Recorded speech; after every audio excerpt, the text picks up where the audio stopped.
coming up this week? I'm trying to be as honest as possible in my stand-up. That bit is too honest. The whole film is just about this little wanker. Do a Cockney accent and don't tell people you read. I don't want to change the world.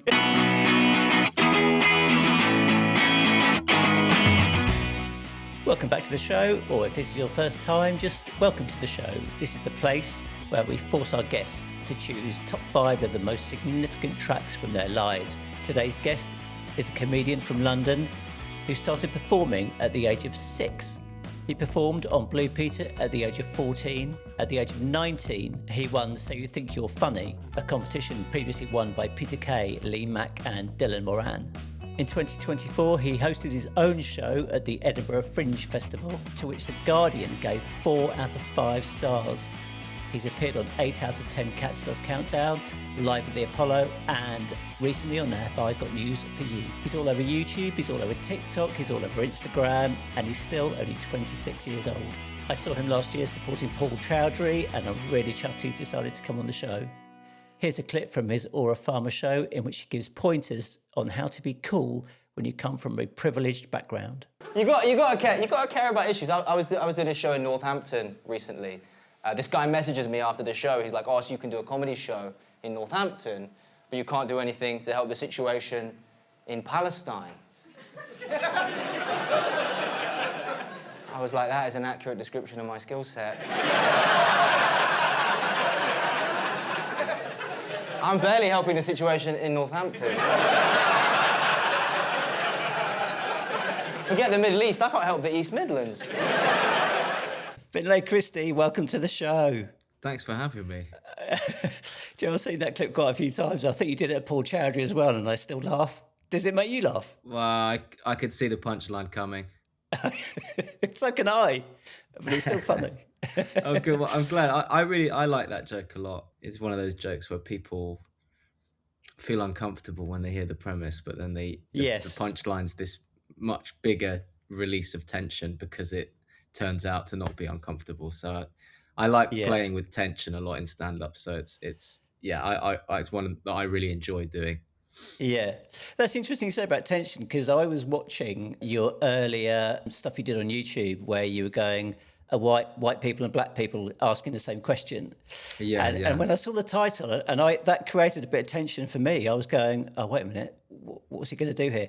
But actually all the clips are really funny and also really unexpected, because you're just interviewing people in the street, right? And you're asking them about, do they drink tap water or bottled water? And it's just a very sort of, it really surprises you, I think, of the answers. They're very funny. So listen, when I was researching, I kind of did a bit of research on all my guests, and obviously Wikipedia'd you. And then I asked ChatGPT about you, which was interesting. Have you done this for yourself? Yeah, for ChatGPT, I'm worried now because ChatGPT knows all about me. I've told it so many things, personal details. What does it say? Let me tell you, okay. It's actually really complimentary. You're part of a new pipeline of comedians. You did social media and then became a stand-up, which is very Gen Z. That's not right. I did stand-up first. Really? Yeah. So it's already wrong. Yeah. So if this is right, his sketches have received, you've got 100 to 200 million views across social media platforms. Which is insane. Something like that. Yeah. That's quite a broad range. It's really covered its arse there. It might be more. It might actually be, yeah. But I'd have to add them all up across YouTube, Instagram, Twitter. It would take ages. Does it sink in at all? Like how massive it is? Yeah, no, absolutely. Yeah, I mean, when I'm looking at like a venue that I've managed to sell out with people who are big fans of my stuff, it really hits you. Yeah, it's terrifying. Is it? I thought it'd be rewarding, not terrifying. No, it's both. It can be both, eh?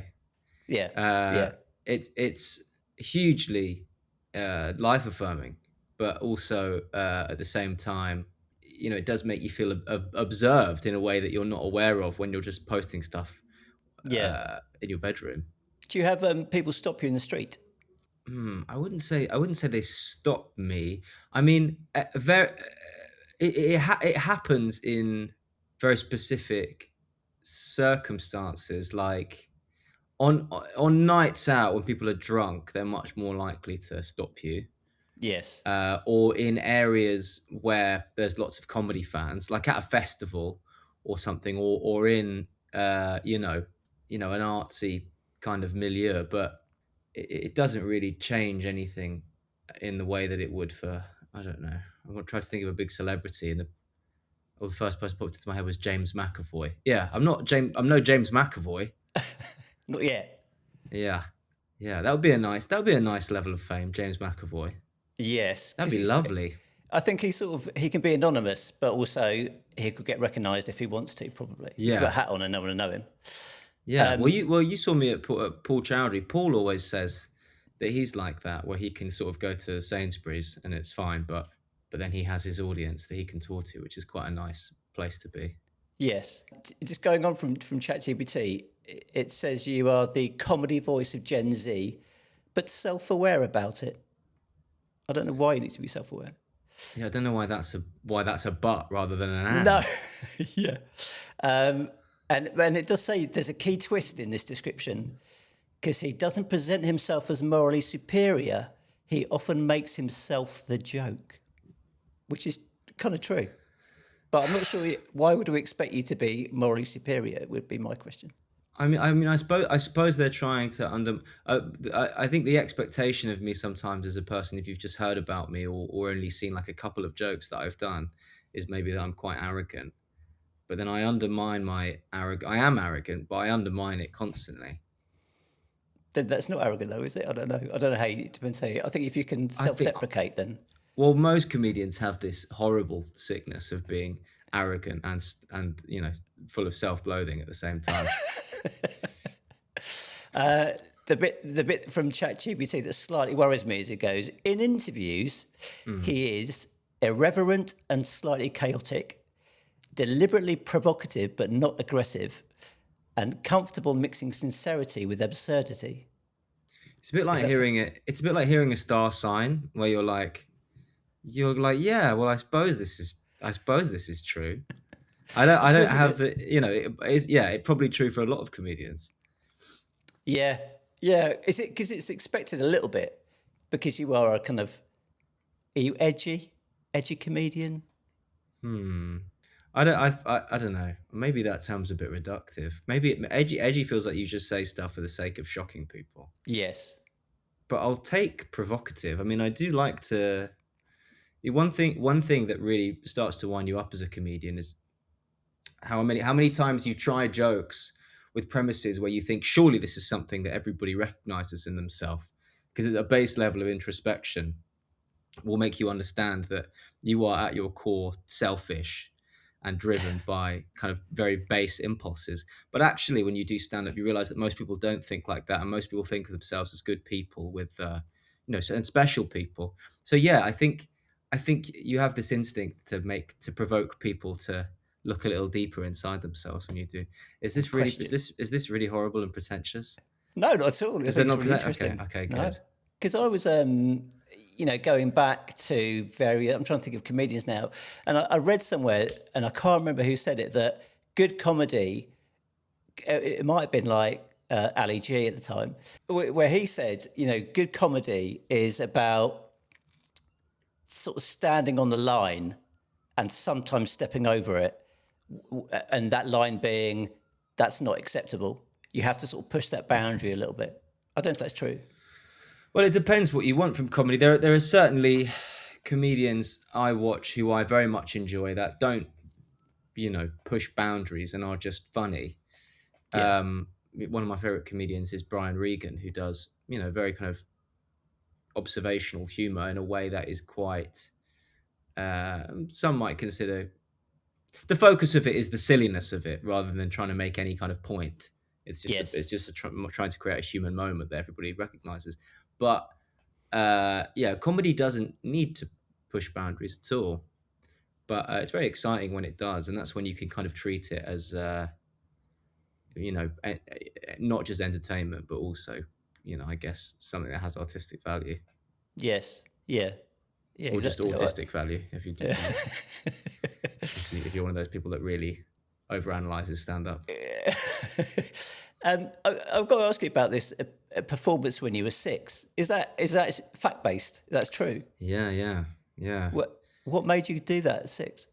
I always loved comedy. I mean, I've always I can't remember never liking it. When I was a kid, I used to on cassette tape. I had like, old stand. I had like Steve Martin and Morecambe and Wise, and Wow. I loved Blackadder and Monty Python, and is that from really a sort of parental influence? Did they watch a lot of that stuff? Yeah, my dad was really into comedy, but they didn't put it on me in a way of like, this is going to be your niche for the rest of your life. It was just that my mum made me, tried to encourage me in lots of things. She wanted me to have some sort of extracurricular hobby, and and I tried sports, and I wasn't very good at those, and I tried a bit of acting, and I sort of liked that, but I would always try and be funny when I was doing any sort of acting, or and I liked creative writing. So maybe my mum thought, well, maybe he he's interested in comedy, maybe he'll like stand up. And it was the first thing I did where immediately I was like, oh, yeah, like I can actually do this. I remember the first workshop we had at the Comedy Club for Kids, which was like the sort of stand-up club that I used to go to. They sort of ran workshops, and what age were put you you in shows. So I was 6 or 7. Wow. And I remember we had to write our own religion. We had to come up with our own religion in the first workshop. And I wrote, it was a religion based on a pony called Marcus who lived in space. And I just remember talking about it, and people really enjoying it. And I remember Melissa, who ran the workshop, saying, "That's incredibly impressive for a beginner." I think she would say that's incredibly impressive for a first timer. And I mean, I definitely, it hasn't been like straight, I want to be a stand-up ever since that moment. Okay. I had periods of time where I thought I'd be an actor, or periods of time with kind of low confidence in myself, especially as a teenager, where I thought, no, I don't want to be in the spotlight, I'll be a writer. Okay. But looking back, it's very easy to say, well, obviously I was always going to be a stand-up. I mean, I was always into comedy and acting and writing, and it's the synthesis of all my areas of interest, and language, which at one point I thought I wanted to, especially when I was at uni, I thought I wanted to just go live in China and be a kind of interpreter or work in translation. But because you're fluent in French as well, right? And you did 6 months in France and doing stand-up. Yeah, I hope I'm still fluent. I've lost the knack a bit. I'm going to language meetups now to work on my French, but I was at one point fluent when I was living in France. Yeah. Wow. And I was doing stand-up in France for a bit. I heard Eddie Izzard did that but he couldn't really speak a lot of French, and he just sort of went there for an experience to sort of try and do stand-up in French, but without having a great sort of command of the language.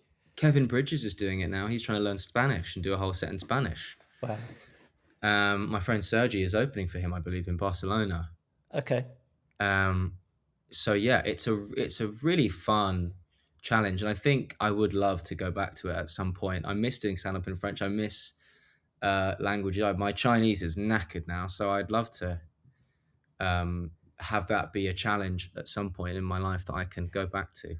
Do you have to adapt the humour for the nationality, or is it all the same?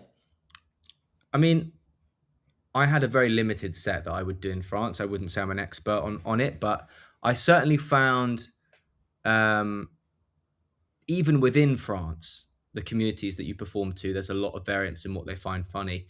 Performing to French people from France, ethnically French people, is very tough because they don't really experience joy in any way. What, in their lives? Yes. So that is a real obstacle. Yes. But I would say that the North African community in Lyon, where I was living, they can really have a laugh, and they're especially good at being able to poke fun at themselves, which I don't think French people, and I think French people would back me on that, Yeah. French people are very, very proud Yes. of themselves.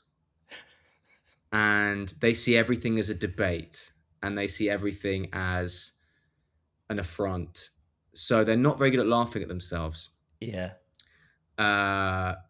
Whereas Algerians, Moroccans love to laugh at French people, and they love to laugh at themselves. So you found your audience. Yeah, I much preferred a lot of the gigs in a lot of the. I mean, most of the stand-ups that I met there weren't actually French people. You know, they were well.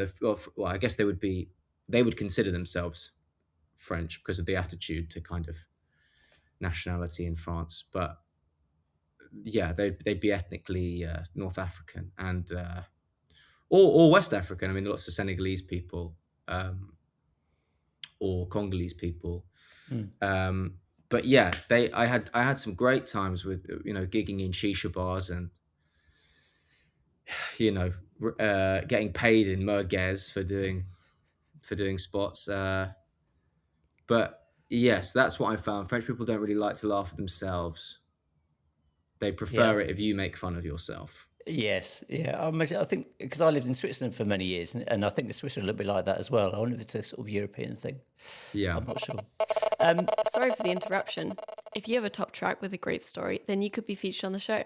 Just fill out the form in our bio and we may be in touch. Also, if you're enjoying the show so far, like and subscribe.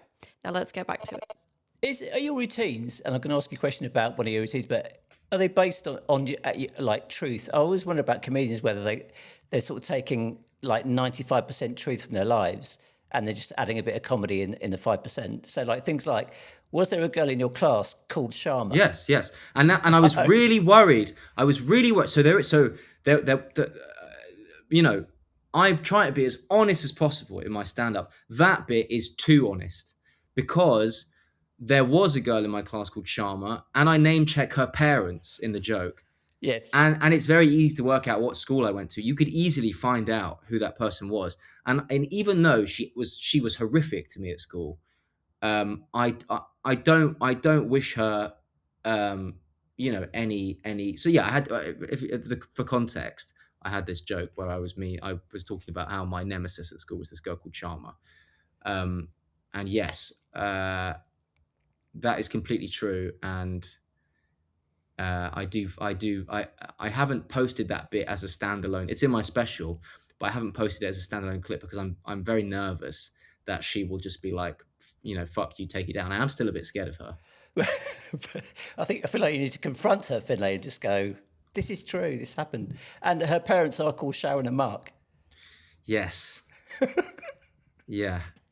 So she should be called Shark. Yeah, there we go. That's the joke. And that's absolutely spot on true, which is funny.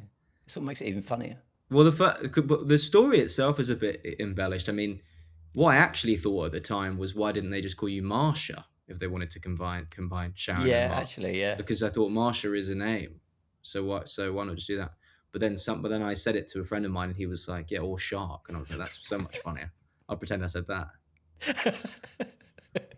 Genius. Okay, let's move on to your tracks. How did you find picking your top 5? Was it easy, difficult? Always had it in your head? I kind of already had it in my head. I'd kind of done a version of it for myself a few years ago. Okay. Where I was like trying to make a playlist of the tracks that meant the most to me. So I kind of borrowed from that. Okay. All right. Yeah. Nice. Let's have a clip for your first one. Here we go.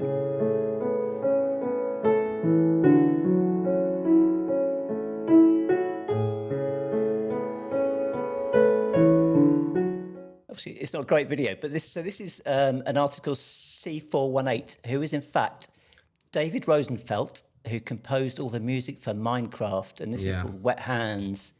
Now, I never played Minecraft, but apparently this track plays in the overworld, and when the player is in creative mode in Java Edition. I don't know what that means. Tell us about this track, Finlay. Why this one?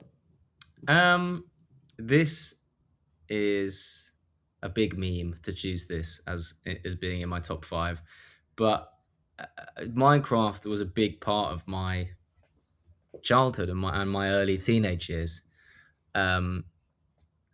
I discovered it when it was like still in development. It was it was in alpha, and my friend Sam was really into it, and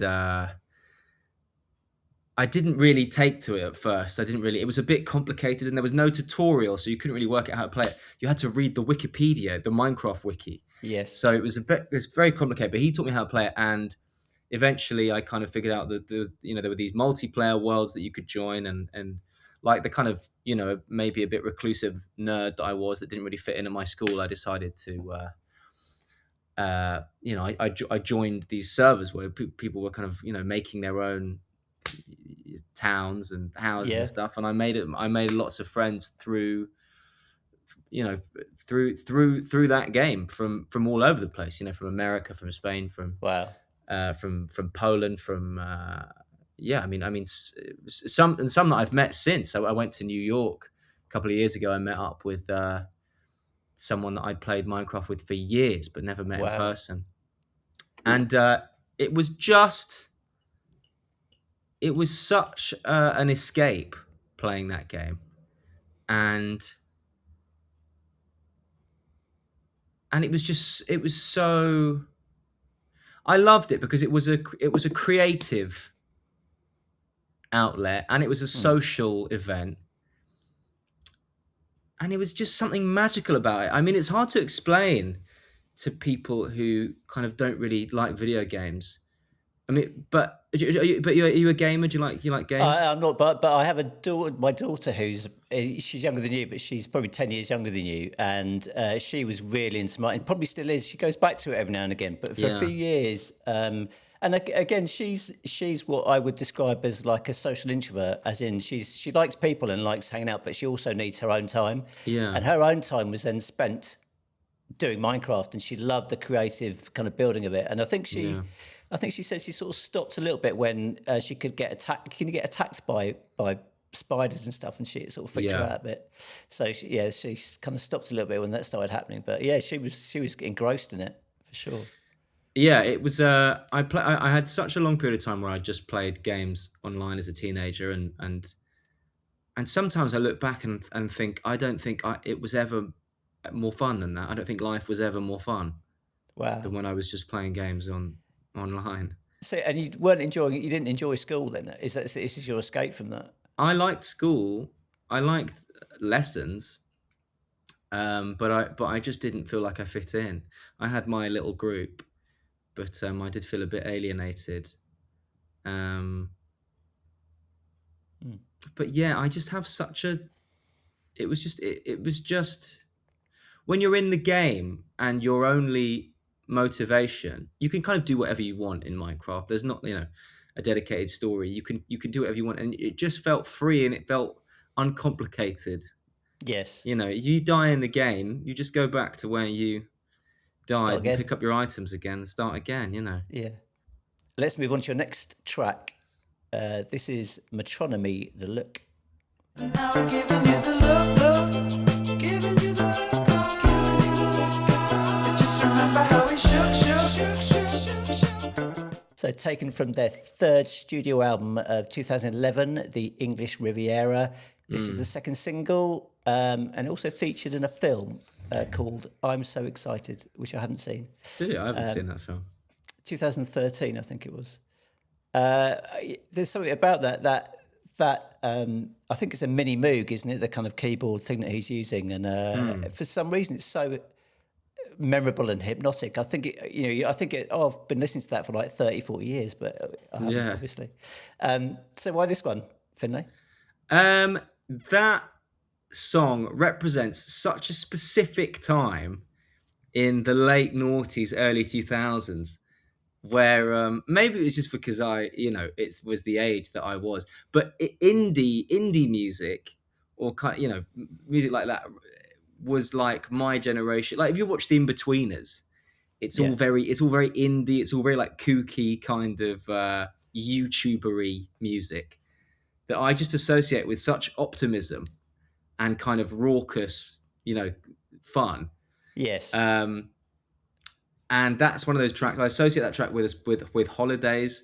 especially like holidays like Cornwall. That whole album, I remember every like going on any holiday with my family and just listening to the English Riviera, because it's just an album that makes you feel like you're on holiday in England in a way that's more luxurious than it is. Yeah, English Riviera. Is that because it's quite kind of like, is the whole album quite light and upbeat and sort of summery and airy? There's another great song on there called The Bay on that album, which I still listen to every beach I go to. And it was, especially there was a place called Carbis Bay we used to go to in Cornwall, and I always associate it with that album.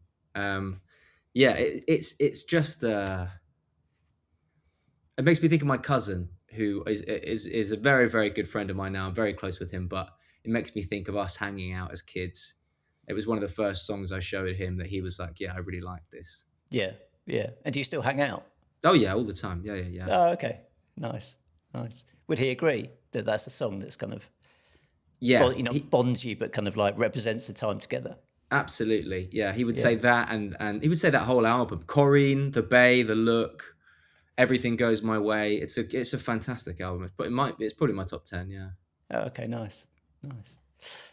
So your next one is Alex Turner, Hiding Tonight. Here's a clip. But if you are, I am quite alright. Hiding today. So I'd not heard this. So this is taken from a film written and directed by Richard. I'm going to say this wrong. Richard Awadi. Yeah, you got it. Yeah.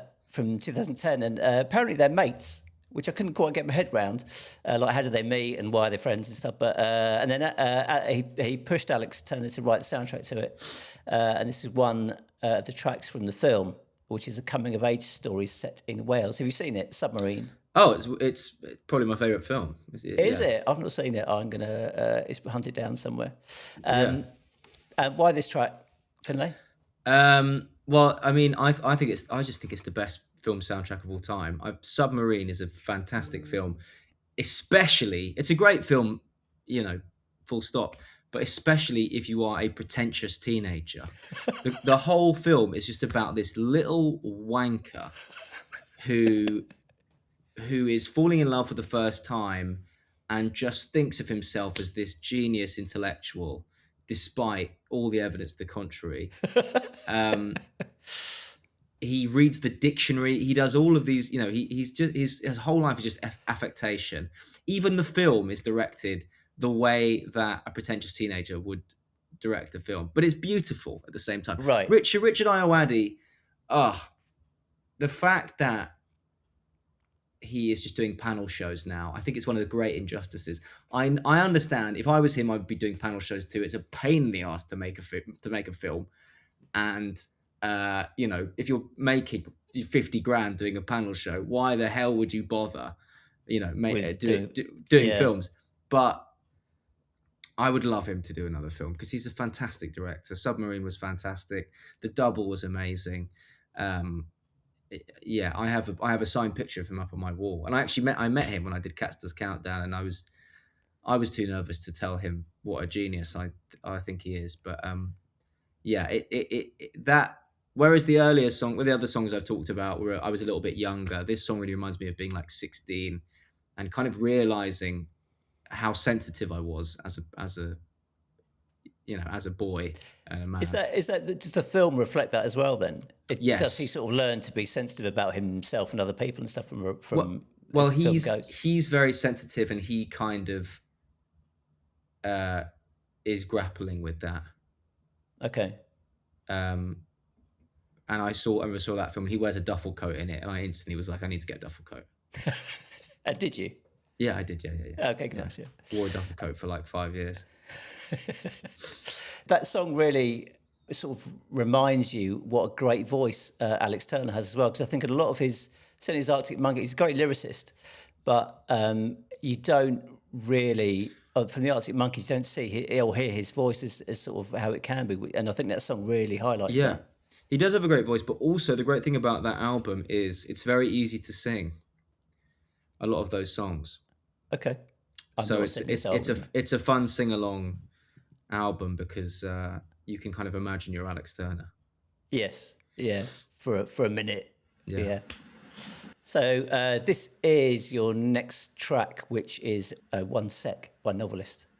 One sec, let me chat about girls. Yeah. One sec, let me chat about dough. I got a new flow and I'm gonna bust it. He's got a new strap and he's gonna bust it. The end's got a bit peak last year. So this year, I don't really trust it. So MC Novelist, aka Koji Kankam, began recording aged 7 after his uncle introduced him to grime. In 2012, he was voted Deputy Young Mayor of Lewisham. And he must have been about 14 at that point, which I don't quite get. At 17, he was nominated for Best Grime Act of 2014 in the Mobo Awards. At 19, he started his own record label, Records. This track was from 2015. So why this one, Finlay? This was the first grime track I ever heard. Private school kids were a bit late to grime, whereas Novelist was banging it in what would it say 2007 2000. I did not discover grime until I was in my teens, and when I did, it just blew my mind. I mean, it's so London in a way that is not violent overtly. I mean, drill became a big thing when I was like 17, 18, but I never liked it because it's so horrifically violent. It's like, about teenagers killing each other. It's about kids killing each other. Yeah. But grime is just, it's silly, and it doesn't even matter if you're not a great lyricist, because it's more about the way the words sound than what you're actually saying. And you listen to JME's lyrics, he's rapping about salad. Like it's so cool without trying to be.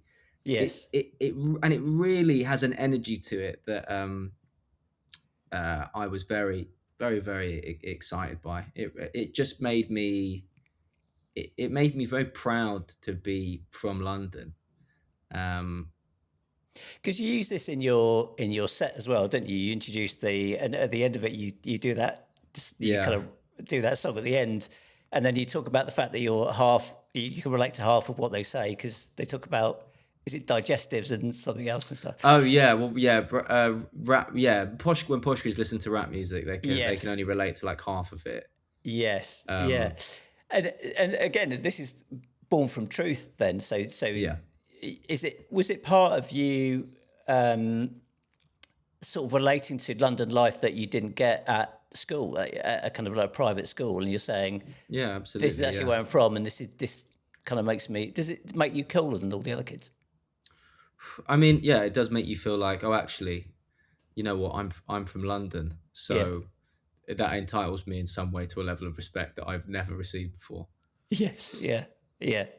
I found the same. I went to private school up until I was 16, and I think the only way I survived was to getting into like bands that I thought were cool and talking about them. And then, absolutely, yeah, because people were a bit like, oh, okay, he knows about like indie music and stuff, and that's well, yeah. I mean, if you want to rebel against your upbringing, if it was quite kind of genteel, especially if you see people around you who you can tell have had it a bit rougher, and you're like, oh, actually, they're cooler. I want to be like them, because that's the thing about sort of growing up posh in London. You're surrounded by culture and diversity in a way that you become quite envious of. Because there's not a lot of I don't know what you think about this. There's not a lot of credibility. Like, if you take the kind of the extreme end of that, and the kids that go to Eton, and there's loads of sort of stuff about them now going, oh, I don't tell people I went to Eton because you lose kind of, not coolness, it's a stupid thing to say, but like credibility, and people just think you've had it easy your whole life and stuff. So it's they play it down, I think, a bit, and If I was advising someone who wanted to go into politics now, I would say, do a Cockney accent and don't tell people you read. Like the what makes you trustworthy now is relatability and salt of the earth. Yeah, it's a little bit like, I don't know, like Zach Polanski's background, but he's very, in a non-political way, or not that he used to. Just very honest, he seems, and he's very down to earth and talks to you in a way that politicians don't. And that's why I think he's getting a lot of support. I think, but yeah, absolutely. Let's not get into politics. Let's do your final clip. This is definitely one of my favourites. It's Billy Bragg, A New England. I don't want to change the world. I'm not looking for a New England. I'm just looking for another girl. Looking for another girl. Looking for another girl. Looking for another girl. See, I thought I was being really clever by putting his first sort of appearance and then his recent one, but I'm not sure it quite works. But what a great song. So song written and recorded by Billy Bragg, released with his album Life's a Riot with Spy vs. Spy in 1983. But interestingly, it was covered by Kirsty MacColl in 85 and it was her biggest hit. Oh, really? But I don't know who that is, Kirsty MacColl. You don't know who Kirsty MacColl is? No. She's was married to a producer called Steve Lillywhite, who was quite big in the UK through 90s and 2000s. And she died must have been about 10 years ago in a jet ski accident off Spain or Mexico or something like that. And it was quite shocking. Anyway, Kirsty MacColl. Well, that's a rough one. People find it hard to feel sorry for you if you die in a jet ski accident. That's rough. Yeah. It was still Kirsty MacColl, so she got a lot of the country behind her, I think. Why this one, Finlay? This one, I associate it with the first times I really drank alcohol, which was a big day for me. Big moment, discovering alcohol. At what age were you? I was about 15, 15, 16. But then I really, my drinking is peaked to, 17, 18. Yes. 17, 18, 19. House parties, secondary school house parties are, another time I remember probably as fondly as the Minecraft days.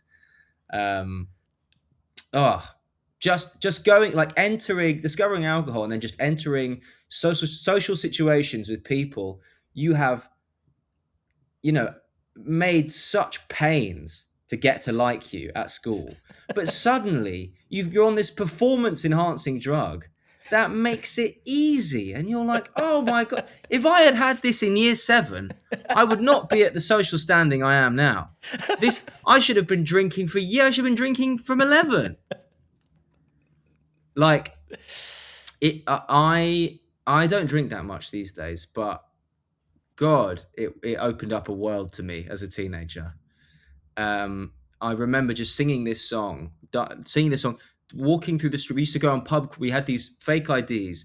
We'd go around Fitzrovia. We'd dress up. We'd just come off work, and we'd drink 8 pints. Just walk through Fitzrovia, shouting this song, because it's another song. You don't really have to sing it. You can just yell it. For sure, yeah. And how did you come across the song though? Because it's a lot older than you, obviously. Well, one of my friends, Phil, was a big kind of socialist campaigner person.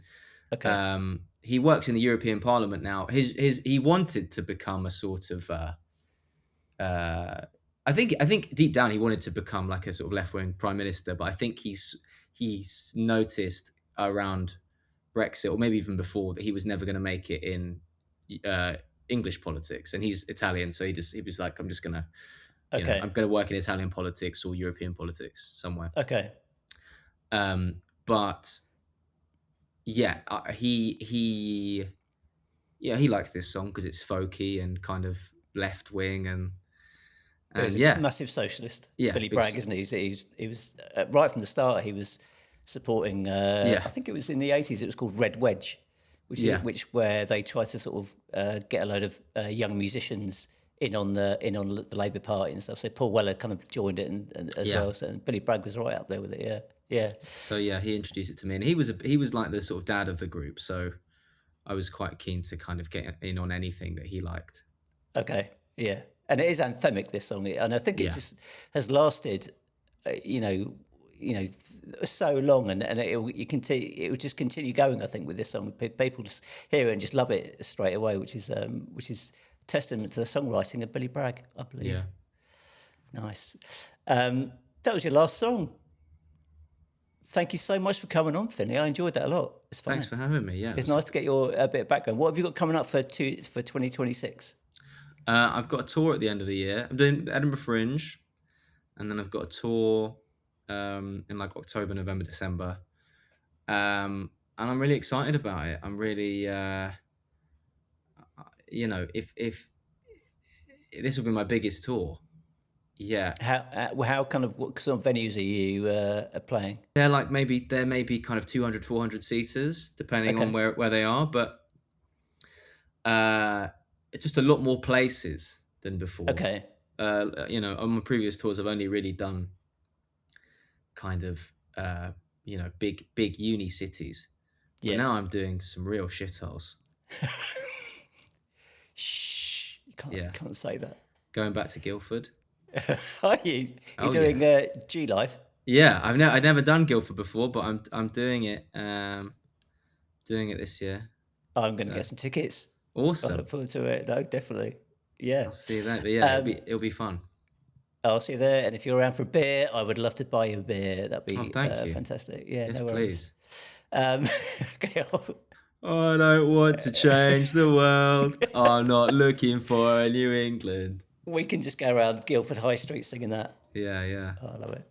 All right. Finlay, thank you so much for coming on the show. I really enjoyed it. Thanks, and good luck this year. Cheers. Thank you. You too. That was Finlay Christie's top 5 choices, and they will be added to the playlist on our YouTube and Spotify account. So check those out. Until then, see you soon. Bye. Don't forget to like, subscribe, and share with your friends. And if you want to be featured, then fill out the form in our bio. See you next time.